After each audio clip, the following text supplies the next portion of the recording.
आज है 24 दिसंबर 2024, दिन मंगलवार। मधुभाषी में आपका फिर से स्वागत है। चलिए देखते हैं मध्य प्रदेश की फटाफट 25 बड़ी खबरों को। इससे पहले आप न्यूज को कहां से देख रहे हैं, यह हमें कमेंट में बताना ना भूलें।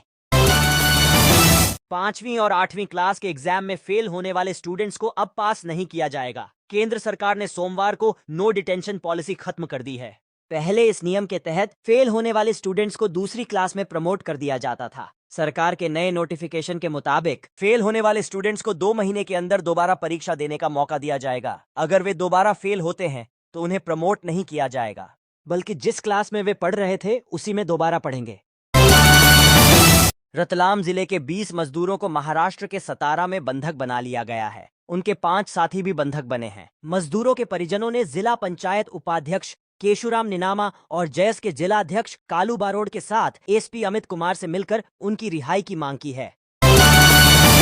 मध्य प्रदेश में एक बार फिर मौसम बदला है। भोपाल, डिंडौरी समेत कई जिलों में सुबह से बादल और कोहरा छाया रहा। दफ्तर और स्कूल जाने वाले लोगों को गाड़ियों की हेडलाइट जलाकर सफर करना पड़ा। मौसम विभाग के मुताबिक पश्चिमी विक्षोभ के असर के चलते 2-3 दिनों से न्यूनतम तापमान में हो रही बढ़ोतरी के बाद आज एक बार फिर मध्य प्रदेश का पारा नीचे आया है, जिसके कारण ठंड बढ़ गई है। इंदौर एयरपोर्ट से महाकाल मंदिर महज 30 मिनट में पहुंचा जा सकेगा। मध्य प्रदेश सरकार इंदौर उज्जैन के बीच नया 4 लेन ग्रीन फील्ड हाईवे बनाने जा रही है। इस रूट पर कोई भी क्रॉसिंग नहीं होगी, न ही यू टर्न होगा। साथ ही इंदौर उज्जैन के बीच जो मौजूदा 4 लेन हाईवे है उसे 6 लेन में बदला जा रहा है। भोपाल में इनकम टैक्स और लोकायुक्त की छापेमारी को लेकर दिल्ली तक हंगामा मचा हुआ है। इस बीच सीएम मोहन यादव का बड़ा बयान सामने आया है। उन्होंने कहा कि सभी टोल बैरियर पर जो वसूली चलती थी या टोल पर शिकायत थी, उसे हमारी सरकार ने बंद कर दिया है। सीएम ने कहा कि हम किसी भी भ्रष्टाचार को बर्दाश्त नहीं करेंगे। मोहन सरकार ने 1 जुलाई से मध्य प्रदेश की अंतर्राज्यीय सीमाओं पर परिवहन जांच चौकियां बंद कर दी थीं। एमपी बोर्ड की बेस्ट ऑफ 5 योजना फिर से लागू हुई है। इसके तहत 10वीं के 6 प्रश्न पत्रों में से 5 में पास होने पर छात्र पास माने जाएंगे। यह योजना छात्रों के मानसिक तनाव को कम करने और कमजोर विषयों में राहत देने के उद्देश्य से बनाई गई है।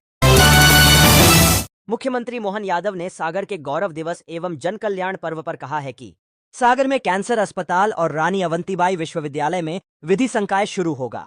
बुधवार 25 दिसंबर को पूर्व प्रधानमंत्री भारत रत्न अटल बिहारी वाजपेयी की 100वीं जयंती पर शुरू होने जा रही केन बेतवा लिंक परियोजना बुंदेलखंड की तस्वीर और तकदीर बदलेगी।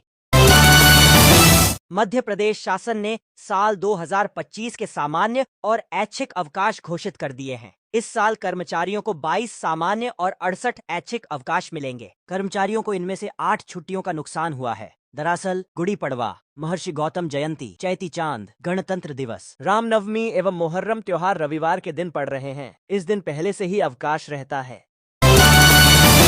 मुख्यमंत्री मोहन यादव ने सोमवार की शाम केंद्रीय कृषि मंत्री शिवराज सिंह चौहान से मुलाकात की।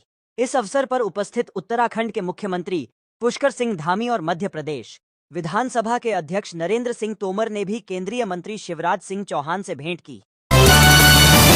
सरकारी नौकरी की तलाश कर रहे उम्मीदवारों के लिए अच्छी खबर सामने आई है।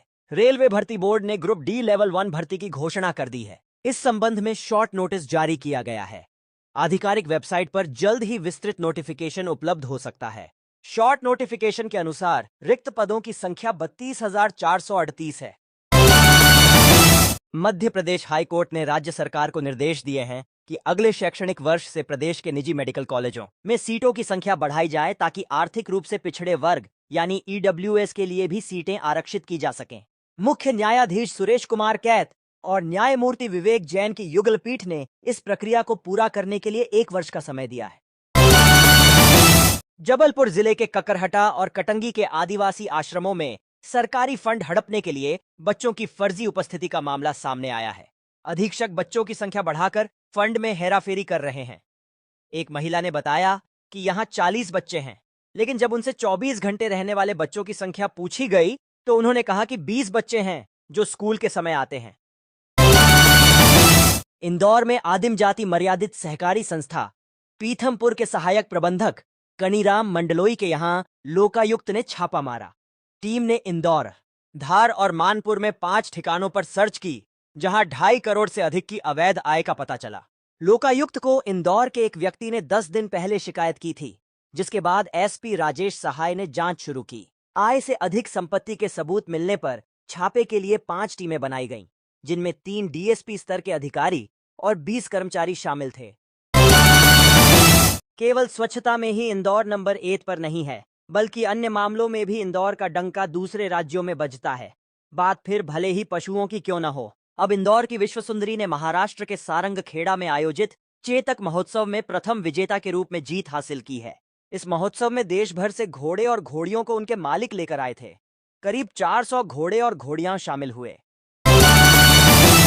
भोपाल में वर्ग 1-2023 भर्ती की दूसरी काउंसिलिंग में 20,000 पदों की वृद्धि की मांग को लेकर 25 से अधिक अभ्यर्थियों ने प्रदर्शन किया। रानी कमलापति स्टेशन से अभ्यर्थी दंडवत मुद्रा में आगे बढ़ते हुए लोक शिक्षण संचालनालय पहुंचे। महिलाओं ने मुंडन कराने की बात कही। उनके पहुंचने से पहले ही अधिकारी वल्लभ भवन में किसी मीटिंग में शामिल होने चले गए थे। इंदौर में कांग्रेस कार्यकर्ताओं ने प्रदेश कांग्रेस अध्यक्ष जीतू पटवारी के नेतृत्व में सोमवार को पुलिस कमिश्नर कार्यालय का घेराव किया। कांग्रेस का आरोप है कि भाजयुमो कार्यकर्ताओं ने उनके दफ्तर पर हमला किया, लेकिन पुलिस ने कोई कार्रवाई नहीं की। बड़ी संख्या में पहुंचे कार्यकर्ताओं ने पुलिस और प्रशासन के खिलाफ नारेबाजी की। जीतू पटवारी ने कहा कि प्रदेश की पुलिस भाजपा के इशारे पर काम कर रही है। राजधानी भोपाल में सोमवार को अतिक्रमण हटाने की बड़ी कार्रवाई हुई। नगर निगम के अधिकारियों ने पुलिस की मौजूदगी में कई इलाकों से अतिक्रमण हटाया। इस दौरान इतना सामान जब्त किया गया कि 18 ट्रक भर गए, 25 अस्थायी छप्पर भी तोड़े गए। शहर के रूपनगर से प्रभात चौराहा, अशोका गार्डन, 80 फीट रोड होते हुए स्टेशन बजरिया क्षेत्र तक यह अतिक्रमण हटाया गया। रोड पर गिट्टी, गुमटी, ठेले, काउंटर, बोर्ड सहित 18 ट्रक विभिन्न प्रकार का सामान जब्त किया गया। सागर में पूर्व मंत्री और खुरई से विधायक भूपेंद्र सिंह ने भरे मंच पर अपना स्वागत कराने से इनकार कर दिया। मंच पर मुख्यमंत्री डॉक्टर मोहन यादव और उत्तराखंड के मुख्यमंत्री पुष्कर सिंह धामी भी मौजूद थे।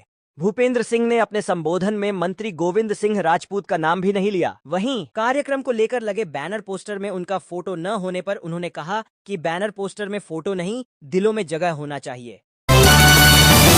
राजगढ़ के एसपी आदित्य मिश्रा और ब्यावरा के टीआई वीरेंद्र धाकड़ को मारने की धमकी देने वाले निलंबित हेड कांस्टेबल देवेंद्र मीणा ने अब माफी मांगी है। उसने 17 पन्नों का माफीनामा लिखा है। इसके 15 पन्नों पर पुराने विवादों और अपनी सेवाओं का जिक्र किया गया है, जबकि 2 पन्नों में वरिष्ठ अधिकारियों से माफी मांगते हुए लिखा है कि उसे तनाव के कारण यह कदम उठाना पड़ा। भोपाल में खेड़ापति कॉरिडोर बनेगा। सोमवार को मंत्री विश्वास सारंग ने छोला स्थित खेड़ापति हनुमान मंदिर कॉरिडोर के रिंग रोड का निरीक्षण किया। उन्होंने कॉरिडोर मार्ग के चौड़ीकरण में आ रही बाधाओं को दूर करने की बात अधिकारियों से कही। मध्य प्रदेश में बीजेपी के संगठन चुनाव चल रहे हैं। 1 से 15 दिसंबर तक 1300 मंडलों में अध्यक्ष और जिला प्रतिनिधि चुने जाने थे। प्रदेश में 60 जिले हैं, जहां चुनाव समिति को करीब 100 शिकायतें मिली।